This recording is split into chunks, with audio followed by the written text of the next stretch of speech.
এক গভীর জঙ্গলে থাকত এক ভয়ঙ্কর বাঘ আর এক শক্তিশালী কিন্তু শান্ত স্বভাবের ভালুক। বাঘ ছিল খুব অহংকারী, সে ভাবত জঙ্গলের রাজা শুধু সেই। আর ভালুক ছিল সহজ সরল, কারো সঙ্গে ঝগড়া করত না, নিজের কাজে মন দিত। একদিন ভয়ঙ্কর খরা পড়ল, জঙ্গলের নদী শুকিয়ে গেল, খাবারও কমে এলো। বাঘ ভাবল, সব খাবার আমি একাই নেব, দুর্বলরা না খেয়ে মরুক। সে অন্য পশুদের ভয় দেখাতে লাগল। ভালুক এটা দেখে খুব কষ্ট পেল, কিন্তু চুপ করে থাকল।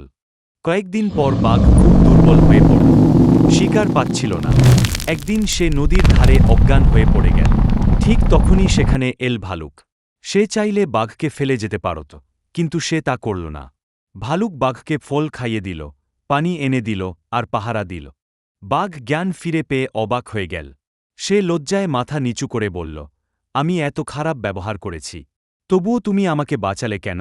ভালুক হেসে বলল, শক্তি দিয়ে রাজা হওয়া যায় না, দজা দিয়ে হয়। সেদিন থেকে বাঘ বদলে গেল। সে আর কাউকে ভয় দেখাত না, জঙ্গলে সবাই মিলেমিশে থাকতে লাগল। অহংকার মানুষকে একা করে দেয়, আর দজা সবাইকে কাছে আনে।